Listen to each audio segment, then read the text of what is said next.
Salut, c'est Mathieu, j'espère que vous êtes en forme et on se retrouve pour ce troisième volet, le troisième volet de la série de vidéos comment trouver les carpes en fonction des saisons.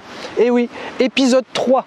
C'est la 278e vidéo sur cette chaîne de pêche, donc merci de continuer de partager Fishing Pams autour de vous. Nous avons vu une vidéo générale au mois d'avril où je vous ai fait la première vidéo comment trouver les poissons, les carpes pardon, en fonction des saisons. Et je vous ai dit qu'on allait sûrement se faire une série comment trouver les carpes en fonction de chacune de ces saisons. Et l'idée, c'est ce qui s'est fait donc il y a 3 mois jour pour jour. On a fait comment trouver les carpes en fonction de l'automne. Cette vidéo est juste là, je vous invite à la voir et à la consulter si ce n'est pas encore fait. Évidemment, au fur et à mesure de cette vidéo, vous allez avoir accès à l'intégralité de cette série de vidéos. On commence, et pour ceux d'entre vous qui ne connaissent pas encore le principe de cette série, comment trouver les carpes en fonction des saisons, avec une généralisation et quelques exemples sur un étang type. Où là par exemple on a cet étang qui a été représenté parce que la notion d'hiver dans cette vidéo je vais vous la transmettre par rapport à cet étang, à vous de la retranscrire et de l'imaginer sur vos lieux de pêche. Et on fait ça en fonction de 3 grandes catégories. Une approche naturelle, en parlant de température, des réserves des poissons, du milieu environnement aussi qui va agir sur les poissons, où trouver la bouffe, donc l'alimentation lors de cette période pour les carpes, et on finit par une approche de la pêche ciblée vraiment sur cette période. Et le petit mot, le bilan, où on fait en fait comment ça marche pour cibler les carpes en hiver. Je vous laisse deviner et chercher en 6 lettres. Pendant 17 années, j'avais plein de rêves. Il m'a fallu 21 années de plus avant que je bouge mon cul. Bienvenue sur Pams pour apprendre, partager. Pêche, astuces, matériel et séjour en pleine forêt. Allez, on attaque. Comment trouver les carpes en fonction de l'hiver? On va avoir tout d'abord notre approche naturelle. Et là, c'est pas compliqué. En hiver, peu de notions dans les grandes lignes, quelques notions ultra importantes. Évidemment, la température. La température de l'eau n'a aucun équivalent les autres mois sur l'action et l'énergie, le déplacement des carpes. En hiver, ça caille. Les carpes vont avoir leur température corporelle, leur système et puis elles fonctionnent en fonction de la température. L'eau est à 30 degrés, elle carbure à 30. L'eau est à 8 degrés, elle carbure à 8, c'est-à-dire cool, Raoul. On dépense très peu d'énergie. Je ne vais pas aborder dans le détail la notion, mais on en parle quand même tout de suite, de thermocline. Comme c'est lié à la température, chaque étang, couche d'eau, donc là on a le fond. Chaque étang est déterminé par une couche d'eau, une hauteur d'eau. En étang, elle peut être fixe ou elle peut avoir plusieurs parliers. Et on va avoir une thermocline. Une thermocline, c'est une température qui ne descend pas en dessus d'un certain seuil. Ça va forcément varier en fonction de la profondeur, mais dès qu'on a 80 cm à 1 mètre, on a une thermocline et puis les températures ne descendent pas plus bas sous cette tranche d'eau. Et ça, c'est intéressant à avoir cette notion et on va pouvoir la comprendre aussi. Où sont les poissons en hiver? Quand il fait super froid, c'est pas compliqué, au plus profond. Donc, on a fini avec cette notion de thermocline. Je vous invite à aller voir, ça peut être super intéressant. Pas forcément directement sur le modèle carpe, parce que la carpe reste assez simple à comprendre d'un point de vue orientation sur la couche d'eau. Il fait super chaud, elles vont aller en surface, l'été cagnard. Le reste de l'année, elles vont se balader sur toute la couche d'eau. Et quand il fait super froid, elles vont rester sur le fond. Par contre, cette notion-là, elle est hyper intéressante à avoir, à comprendre et à étudier un peu si vous faites des pêches ciblées où là, vous commencez à avoir des étangs très profonds, des grands lacs ou des barrages. Parce que du coup, cette thermocline va avoir une énorme influence à la fois sur la nourriture naturelle, donc productivité, là on va parler de phytozooplancton qui va nourrir ces poissons. Donc ces phytozoos vont varier selon la thermocline et le lieu. Donc les poissons que vous ciblez à pêcher vont aller aussi sur ces lieux, ces hauteurs. Mais on va avoir aussi une notion de pression liée à la température. Et sur certains comportements ou moments de l'année pour pêcher le carnassier par exemple, je pense au brochet qui est un exemple ultra intéressant, eh bien il va se focaliser sur des couches d'eau différentes. Ou alors on a la notion aussi des truites ou des ombles dans les grands lacs par exemple sur Annecy qui va jouer également sur cette thermocline. Allez, on passe, parce que là on est dans comment trouver les carpes en hiver. Eh bien, température, je vous l'ai dit, c'est très froid. Elles vont être au plus profond de l'étang. Aujourd'hui, c'est une journée assez exceptionnelle. Il y a 3 semaines, il y avait 7 cm de neige pendant 4 jours ici, l'étang a gelé, dernière semaine de novembre. Et aujourd'hui, on a un coup de soleil. Par exemple, les poissons sont forcément au fond et n'ont pas bougé les 2 dernières semaines. Elles sont au plus profond. Mais depuis 3 jours où ça réchauffe, l'après-midi, entre 15h et 17h, eh bien, elles vont se redéplacer et monter sur les couches d'eau. C'est l'exemple que je voulais vous montrer ici. Partons sur cet étang, l'étang des sources de la Chabanne que vous devinez derrière vous, qui est sur le modèle de pêche en carpodrome. J'ai également un studio, un appartement. Allez voir dans la description si ça vous intéresse, si éventuellement vous voulez venir en location. Nous avons ici le moine de vidange, qui est le lieu le plus profond de l'étang. C'est celui qui se trouve juste là. Moi, je suis en train de vous faire la vidéo et je me situe ici, sur cette digue, pour vous donner une idée.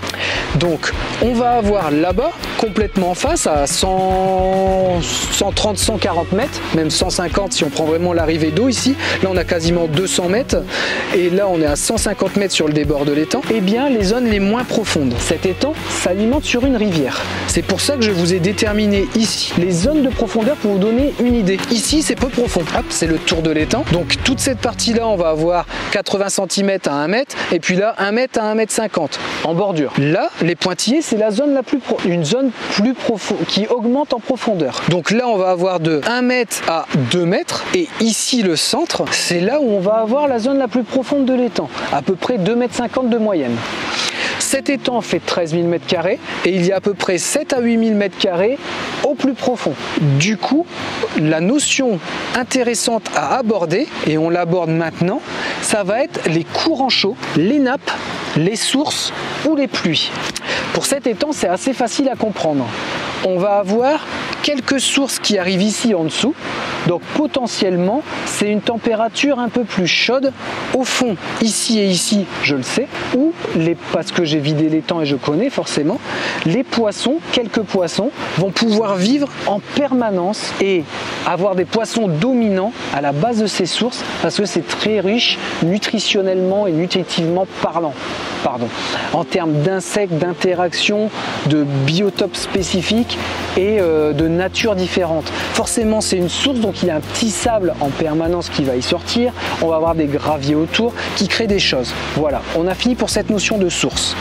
La notion de nappe dans les étangs, et je pense que pour la plupart d'entre vous qui êtes en train de regarder cette vidéo, vous avez cette notion d'étang en permanence là où vous allez pêcher les carpes. La notion de lac et de barrage est un peu différente, je l'aborderai sûrement dans les futures vidéos, mais restons aux étangs pour cette vidéo. On va plus être sur cette configuration là, où pas forcément à 2,50 mètres de profondeur comme ici, mais un étang plutôt simple entre guillemets en termes de morphologie, des ronds, des rectangles, des carrés, c'est un peu la majorité des étangs présents en France, aussi bien des étangs classiques, fédéraux ou communaux. Les marais, on a une autre notion. Ça va être une notion de courant chaud dans les marais, et avec des courants de fond. Mais là, on est sur les étangs. On finit avec notre notion de nappe. Dans la plupart des étangs, ils vont correspondre à un niveau de nappe phréatique. C'est pour ça que depuis quelques années, des étangs s'assèchent énormément l'été. Si les nappes sont peu chargées, eh bien, les étangs vont avoir tendance à descendre. Et on a besoin de pluie pour recharger les nappes, qui vont correspondre à cette hauteur d'étang. Eh bien, si on se focalise uniquement là-dessus, et sur ce modèle d'étang, sur le modèle de nappe classique pour la majorité des étangs, eh bien vos poissons vont se focaliser et être constamment au plus profond. C'est-à-dire, ici par exemple, on a 2,50 mètres partout, et là, on va avoir 3 mètres, et ici 3 mètres de fond. Ne cherchez pas à aller pêcher ailleurs les carpes en plein hiver. Les poissons dominants, les plus gros poissons sur cet étang sont là. Et vous allez avoir des poissons moins dominants en périphérie et les plus petits encore autour. Donc, vous voulez cibler et comment trouver les carpes en fonction de l'hiver. Vous allez à la pêche. Comment trouver les carpes en fonction de l'hiver? Vous voulez les plus gros poissons. On aborde la notion d'approche pêche et d'appât en fin de vidéo. Mais tout de suite, vous avez compris où vous devez aller. Ici et ici, déposez vos lignes. Juste une bouillette, un pelé, un ver de terre bien sûr l'hiver, c'est top. Presque, même rien d'autre autour. Vous pouvez mettre une petite pâte d'enrobage sur votre plomb pour stimuler un peu. Ou alors un cheveu ou un stick, super intéressant l'hiver. Vous avez une bouillette par exemple, où vous savez c'est votre bouillette pépite, elle fait du fish, vous allez la mettre là-dessus ou là-dessus, et puis vous en coupez une ou deux à côté sur un petit cheveu ou dans un stick, rien d'autre, vous déposez, éventuellement peut-être dans votre stick un tout petit peu de micro-pelé qui va exploser, et créer une petite, des petits halos huileux pour encore plus attirer et l'attention. Vous inquiétez pas pour le côté olfactif, la carpe elle a déjà capté, mais pour faire un intérêt encore un peu plus visuel, il peut y avoir un intérêt. D'où également, si certains d'entre vous viennent de le dire, je l'ai entendu, la pop-up fluo, qui peut être une stratégie intéressante vraiment encore toute l'année, mais encore plus l'hiver. Sur cette logique-là, vous avez compris, on finit avec comment trouver les carpes en fonction des saisons pour l'approche d'un point de vue naturel. On a vu les sources, on a vu les nappes, les courants chauds. Je vous ai abordé le sujet, mais on ne va pas rentrer dans le détail, ça va être trop compliqué. Par contre, la notion de pluie est également hyper intéressante. Les eaux sont froides, mais les pluies, quand elles tombent ou quand elles arrivent par exemple comme ici sur cet étang, en gros la circulation de l'eau sur cet étang, c'est alimenté par une rivière. Donc ça vient ici, ça part un peu comme ça au centre et ça va retrouver ici le moine de vidange.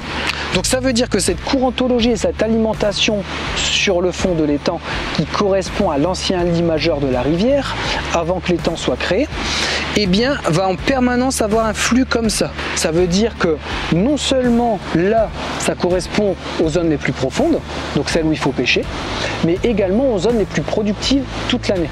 Et c'est ce que vous devez réussir à déterminer dans vos étangs. Peu importe qu'il ne soit pas alimenté comme ici sur une rivière. Si vous avez un étang sur nappe, il va y avoir la même logique sur les arrivées d'eau, les prises d'eau. Forcément, il s'alimente. Donc généralement, ça va être sur les zones les moins profondes que souvent il y a l'arrivée d'eau. Et là où il y a les zones les plus profondes, c'est là où il y a l'accumulation de bouffe, de feuilles. On va venir où trouver la bouffe. Mais également où les poissons vont, quand elles vont bouger un tout petit peu l'hiver, aller sur cette zone pour s'alimenter. Vous voyez un peu les notions, c'est ça qu'il faut vraiment que vous cibliez. Et allez, on finit notre approche naturelle avec comment trouver les carpes en hiver d'un point de vue réserve. La réserve, c'est les réserves énergétiques que vont se développer et se créer les carpes tout au long de l'année. Je vous ai abordé cette notion de réserve et d'intensité de réserve lipidique ou de stock énergétique qui vont être soit réutilisés pour combattre un hiver très long et très froid, donc pour leur donner une capacité et leur énergie pour survivre, mais aussi dans la foulée avec des notions de capacité pour les femelles à produire et à mettre en place pour leurs ovocytes une bonne capacité pour avoir des œufs de qualité pour la saison de reproduction à venir. Ça, sur les femelles, c'est intéressant. Donc les carpes vont avoir, et c'est pour ça qu'en automne, je vous ai insisté sur le fait où c'est le moment où on peut se permettre d'amorcer le plus de l'année. En termes de quantité, bien sûr, il faut connaître le cheptel, le stock, les caractéristiques du cheptel et puis de vos poissons que vous ciblez. Mais s'il y a un moment dans l'année, sur les 4 saisons, à amorcer un peu plus, c'était l'automne. Et s'il y a un moment dans l'année à amorcer le moins, c'est l'hiver, vous avez compris, parce qu'elles vont très peu s'alimenter. Donc, on a cette notion de réserve propre à chaque poisson qui a été construite été, mais surtout automne, et qui est intéressante à comprendre l'hiver. Parce que du coup, les poissons les plus gros, les plus beaux, c'est ceux-là qu'on veut cibler quand on est passionné de la pêche et puis qu'on a toujours envie de faire les poissons les plus gros, les plus beaux. C'est évident quand on va n'importe où on pêche. Eh bien, ce n'est pas forcément les poissons qui ont besoin de s'alimenter l'hiver. Et là, il y a un double enjeu sur la pêche de la carpe, mais surtout la pêche de la carpe en hiver. Pour trouver les spécimens, les big fish l'hiver, vous devez trouver et cibler leur niche, leur cache. Vous n'allez pas les avoir sur un amorçage en quantité, pas besoin de bouffer. Vous allez les avoir uniquement sur un type de présentation ultra précis, ultra fin, ultra petit en termes d'hameçons. Des hameçons en 10, 12 c'est un peu abusé, mais 10, maximum 8 pour des spécimens, je vous parle oui de très gros poissons entre 15 et 30 kg. Les hivers, c'est ça.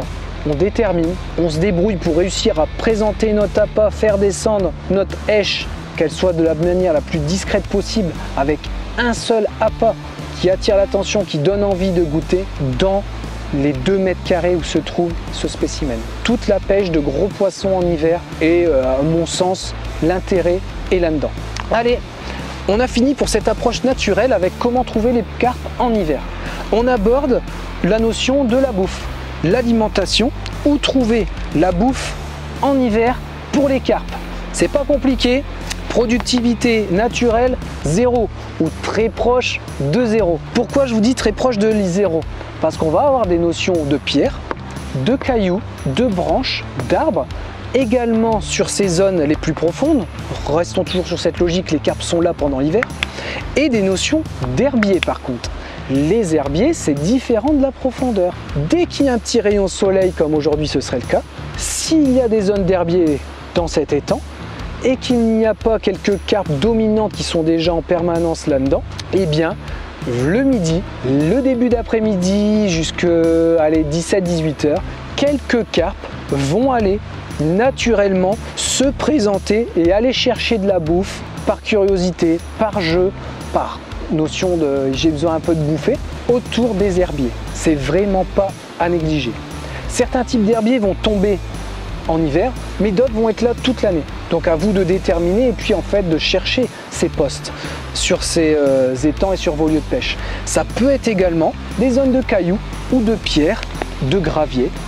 Un peu moins la notion de sable, parce que généralement la notion de sable, c'est pas une généralité, mais dans la plupart des endroits, va être plus en bordure, en zone de roselière, de bordure les moins profondes de l'étang. Mais c'est des notions quand même intéressantes à savoir aussi et à comprendre.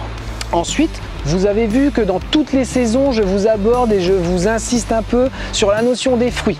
C'est vraiment pas négligeable. Chaque espèce, même, en fait, les notions de fruits et de graines. Je vous ai parlé jusqu'à maintenant en automne où j'insistais uniquement sur ces notions de fruits. Aulne, chêne, hêtre, des mûres, des ronces, ça peut être plein de choses en fait, mais on a aussi une notion de graines. Pourquoi? Parce que des roseaux, des joncs, des typhas, du carex va aussi avoir des bouquets de graines qui vont tomber. Tout ça c'est des richesses pour les poissons. Et bien la notion de fruits en hiver c'est 0. On l'aborde pas ou très peu, mais pas besoin de se prendre la tête avec ça. C'est normal, les poissons sont plus profonds.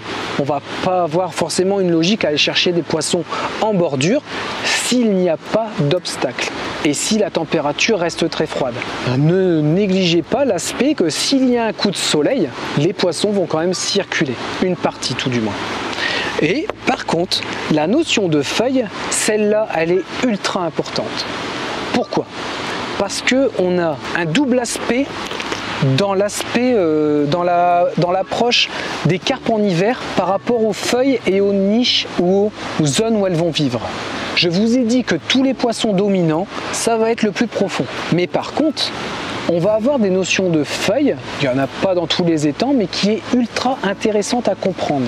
Les feuilles tombent sur un étang, novembre, décembre, janvier, février, en plein hiver, elles vont commencer leur décomposition. Mais ça va être très long.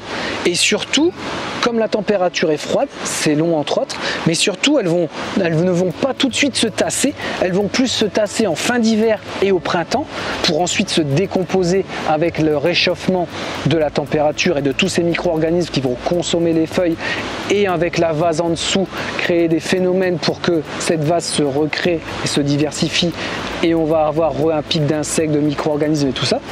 Mais cette notion de feuilles, on l'aborde un peu ici, elle est hyper intéressante. Par exemple sur une zone comme ça, là il y aurait une accumulation de feuilles. Donc du coup, pour présenter un appât sur ces feuilles, c'est ultra compliqué. Pour choper les poissons ultra dominants dans un étang, ils sont plus profonds.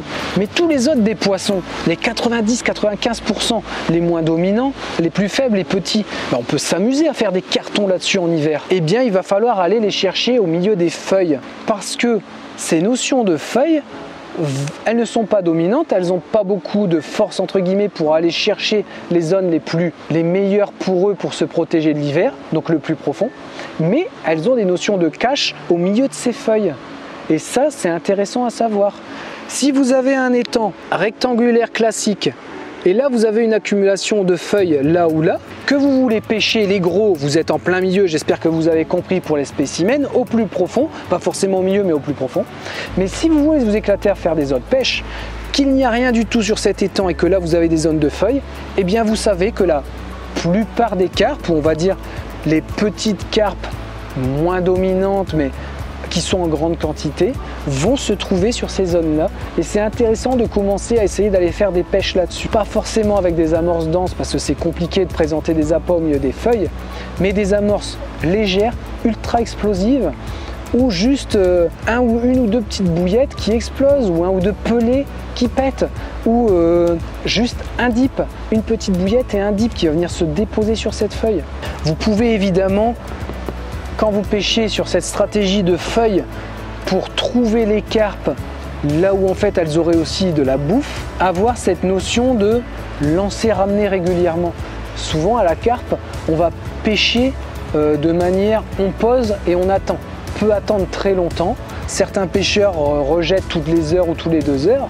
Ne pas jeter pendant 3, 4 ou 5 heures à carpe, c'est courant, c'est classique et c'est assez normal toute l'année. En hiver, ne faites pas ça. On cible déjà notre sortie pêche entre 13h et 17h.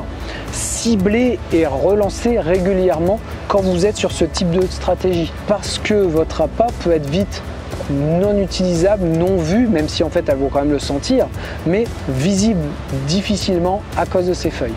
Donc ça ne sert à rien de faire un lancer ramener tous les 5 minutes, mais relancer régulièrement tous les 15 à 20 minutes en plein hiver sur des stratégies de pêche autour des feuilles, c'est pas choquant du tout. Ne négligez pas, et je vous l'ai dit pour la bouffe, le ver de terre. Le ver de terre, le ver de terreau, un peu coupé ou un petit bouquet de 2 ou 3, où vous êtes sur une pêche à rôder l'hiver à la carpe, que vous utilisez un gros stick, un zig ou un plomb moyen que vous décollez, ne négligez pas le ver de terre, c'est le top.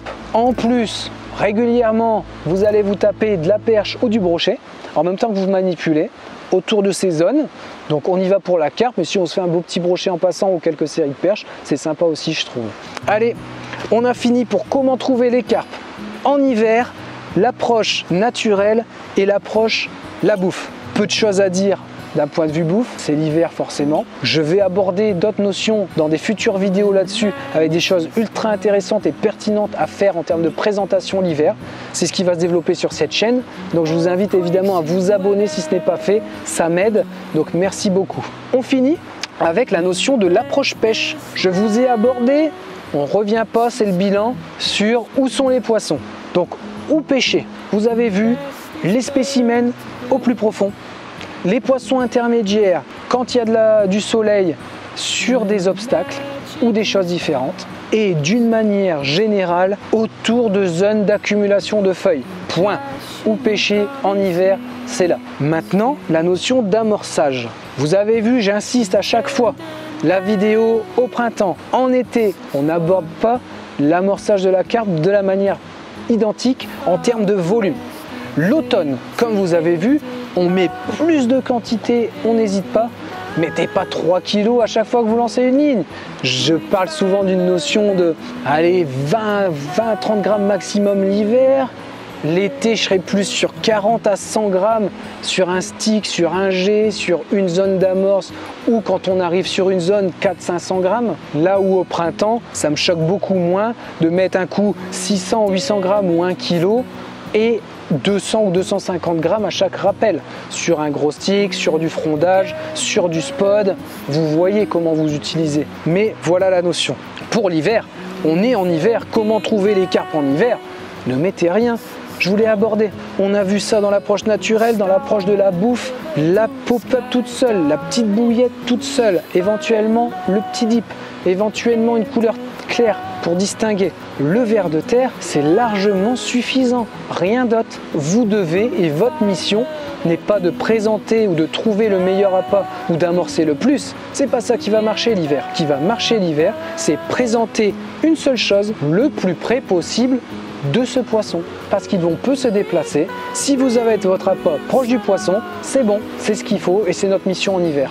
Donc voilà, on en a fini avec cette nouvelle vidéo. Merci beaucoup de continuer à partager. Est-ce que vous avez trouvé le mot, le bilan? Allez-y, 6 lettres. Plutôt simple à trouver, non? C'est en hiver ce qu'il y a, à mon sens, de plus facile pour faire une carpe. Ça peut paraître un peu contradictoire, mais en fait, peu importe où vous êtes dans votre configuration de pêche, canal, rivière, ruisseau, étang, fleuve, lac, barrage, chacun de ces biotopes a une population propre à ce lieu, donc ça va être un cheptel de carpes. Toute l'année, printemps, été, automne, ces carpes vont se balader sur toutes ces zones. Il faut les chercher partout. L'hiver, c'est facile pour prendre des carpes. Je ne dis pas prendre des carpes en quantité, mais pour se faire une carpe en plein hiver, quand vous connaissez bien votre lieu, et si vous avez la chance de le connaître parfaitement d'un point de vue sondeur et consondeur, et que vous connaissez les trous, les fosses, les zones les plus profondes, c'est ultra facile de faire une carpe en hiver, voire même 2 ou 3 beaux poissons si vous êtes sur une zone, sur une fosse, parce que les poissons spécimens de cet étang, donc le cheptel dominant sur ce lieu de pêche, va venir se mettre en plein hiver, en plein cagnard, avec ses réserves bien patates et prêt à attendre le printemps pour se reproduire sur la zone, le lieu le plus profond de cet étang. Trouvez ça de ce cours d'eau, de cette rivière. La notion du canal est intéressante. Dans des canaux, vous avez souvent, on va parler entre 2 barrages ou il va y avoir aussi la notion de quai de déchargement. Eh bien, c'est la notion de darse pour les quais de déchargement. Là, c'est les zones les plus profondes. Et vous pouvez avoir un canal par exemple de 15-20 km. Si vous avez un endroit, une darse ou un ancien lieu de quai de déchargement, souvent c'était pour les produits, les matériaux, donc du béton, du ciment, des pierres de construction, ou alors sur le modèle agricole, le blé, l'orge et tout ça qui était transporté dans les canaux il y a longtemps. Ces quais de déchargement sont ultra profonds. Les plus beaux poissons, les plus belles carpes de ce secteur et de ce bief par exemple entre 2 écluses, si vous avez un quai de déchargement au milieu, ils vont venir se concentrer là l'hiver.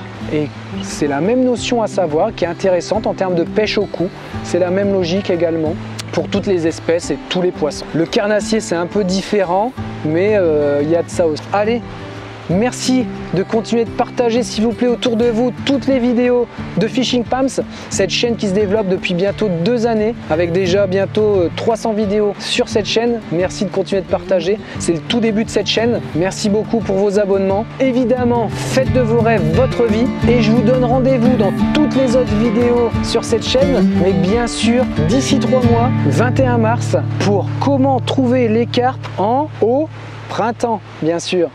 Allez, faites de vos rêves votre vie. Salut!